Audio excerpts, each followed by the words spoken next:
Hey, what is going on, guys? RvzStealth here, and in today's video we're going to be taking a look at the new Lethality Lucian build, the Eclipse into Manamune and Cyrilda's Grudge, comparing that to the more standard crit setup of Gale Force into Essence Reaver. This new Lethality setup is being played a lot more as of recent, especially in the higher elos, so I thought it'd be interesting to just compare the setups, do a couple damage tests, and run down which is best in what situation.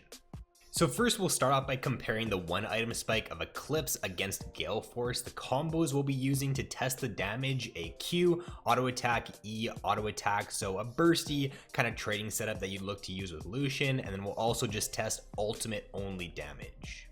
So the first combo with Eclipse is dealing 679 damage, the second combo 952, and then comparing that to Gale Force, first combo is 657 damage. When you throw in the Gale Force active though, that jumps up to 894, and the second combo with Gale Force, just using your ultimate, 877 damage.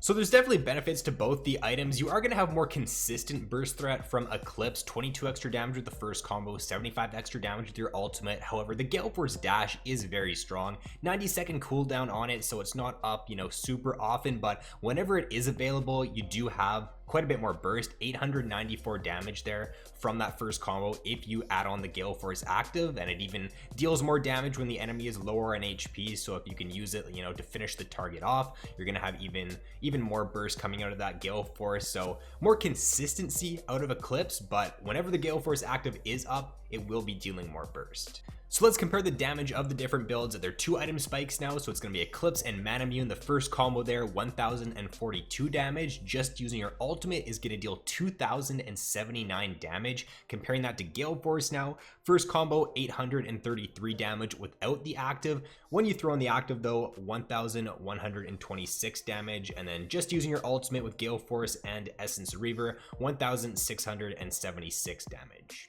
So comparing the build pass on their two item spikes, you are going to have a lot more ability damage coming out of Eclipse and Manamune, like 400 extra damage there from ultimate. So your ability to just dash in 100 to 0 with a squishy target with your ultimate is really insane with this build. 209 extra damage even with the first combo. Now you are still going to deal more damage if that Gale Force active is available. So every 90 seconds you do have the ability to burst harder with Gale Force and Essence Reaver, but you're just not going to have, I guess, as much consistency as the Eclipse and Manamune burst wise. Now we didn't do any extended damage fights to where you're auto attacking a ton, because I think it's a given that Gale Force and Essence Reaver will just win out in those situations because of the crit and attack speed you get from that setup. So if you're up against a very tanky enemy composition to where you're not going to be able to burst them, you're going to have to auto attack those targets a lot in team fights. That's to when I'd say Gale Force and Essence Reaver would be the more optimal setup. But if you're going up against a very squishy enemy composition,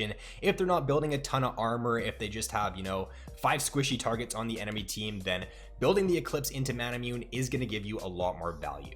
Now Cyrilda's Grudge is the third item purchase in this setup, and I could do another damage test with that item thrown in there, but it's kind of just a waste of time because it is the third item for both of these build paths. So the damage spread, the difference in damage, it's going to be the exact same as what we found here on this two item spike. So Cyrilda's Grudge, if you are building that, it is just going to offer you even more burst there. With the Eclipse Manamune build, your ultimate damage is going to be completely nuts.